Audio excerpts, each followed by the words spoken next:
Hi நண்பர்களே, இன்றைக்கி வந்து ஆனியன் போண்டா கடையில் இருக்கிற அதே சாஃப்ட்னஸோடு எப்படி பண்ணுறதுன்னு பார்க்கலாம்.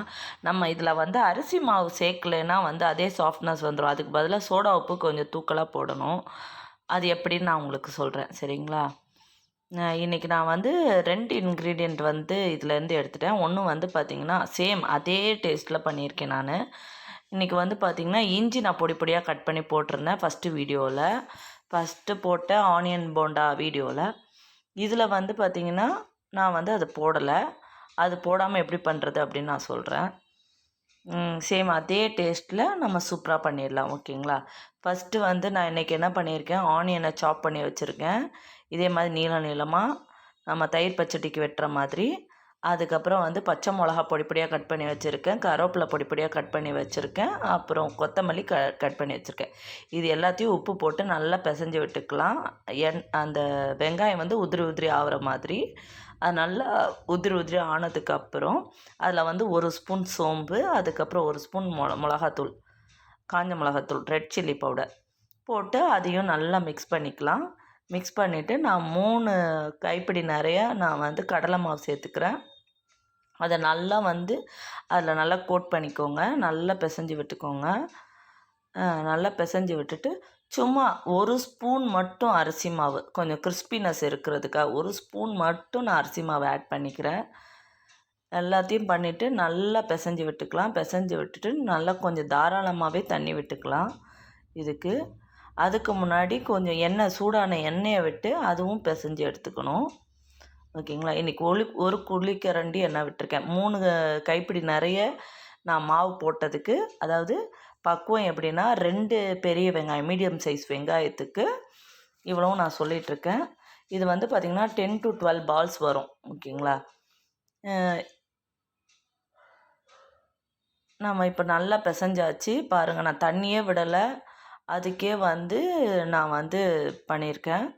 ஃபஸ்ட்டு நான் 2 கைப்பிடி நிறைய தான் நான் மாவு போட்டிருந்தேன். பத்தலையான்னு பார்த்துட்டு ஆட் பண்ணிக்கலான்னு.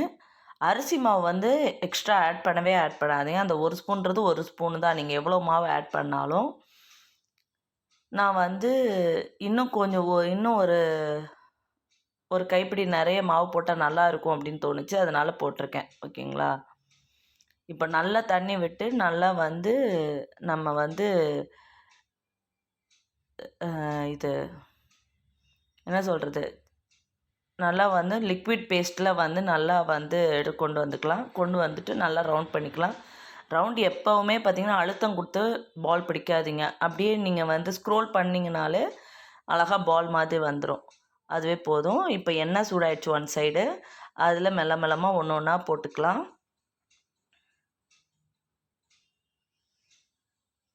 போட்ட உடனே பார்த்திங்கன்னா நல்ல பபிள்ஸ் க்ரியேட் ஆகிடும். இந்த பபிள்ஸ் அடங்குறது தான் ஸ்டேஜு. பபிள்ஸ் அடங்கின உடனே பார்த்திங்கன்னா ஒன் சைடு வெந்திருக்கும். அதுக்கப்புறம் இன்னொரு சைடு நம்ம திருப்பி போடலாம், ஓகேங்களா?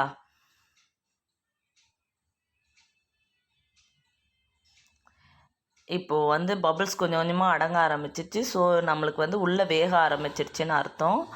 நல்லா வெந்ததுக்கப்புறம் வந்து நம்ம வந்து அதர் சைடு ஸ்க்ரோல் பண்ணி எடுத்துக்கலாம், ஓகேங்களா?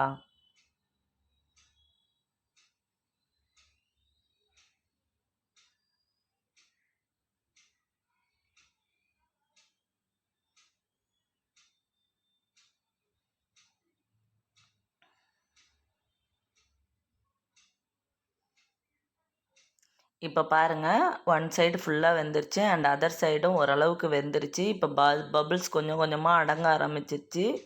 இதுதான் ஸ்டேஜு. இந்த ஸ்டேஜில் இன்னும் ஒரு 2 மினிட்ஸ் விட்டிங்க அப்படின்னா இன்னும் நல்லாவே வெந்துடும்.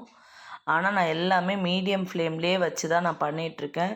நீங்கள் ஃபுல்லாக வச்சிங்கன்னா என்ன ஆகும் அப்படின்னா, போண்டா பண்ணும் போதெல்லாம் வெளியே வந்து கலர் சீக்கிரம் வந்துடும், ஆனால் உள்ளே வேகவே வேகாது. உள்ளேயும் வேகணும் அப்படின்னா நீங்கள் மீடியம் ஃப்ளேமில் வச்சு பண்ணினீங்கன்னா மட்டும்தான். சிம்மில் வச்சிங்கனாலும் கரெக்டாகாது, எண்ணெய் அதிகமாக உறிஞ்சிடும். மீடியமில் வச்சு பண்ணினீங்கன்னா மட்டும்தான் அது கரெக்டாக வேகும். உள்ளேயும் வெந்து வெளியும் வந்து சூப்பராக கலர் வந்திருக்கும். இப்போ ஓரளவுக்கு வந்துருச்சு. இன்னும் நம்ம வந்து ஒரு 1 மினிட்டில் எடுத்துடலாம், சரிங்களா? ஓகே, இப்போ எடுக்கிற ஸ்டேஜ் ஆகிடுச்சு. நம்ம ஒன்று ஒன்றா எடுப்போம். சேம் இதே மாதிரி நீங்கள் பண்ணி பாருங்கள். ரொம்ப டேஸ்டான டீ டீ கடையில் உள்ள வெங்காய போண்டா ரெடி ஆகிடுச்சு. இதோடு நான் இன்றைக்கி வந்து கருப்பட்டி காப்பி வச்சு நாங்கள் சாப்பிட போகிறோம். நெக்ஸ்ட் வீடியோவில் பார்க்கலாம். பாய் ஃப்ரெண்ட்ஸ், பாய்.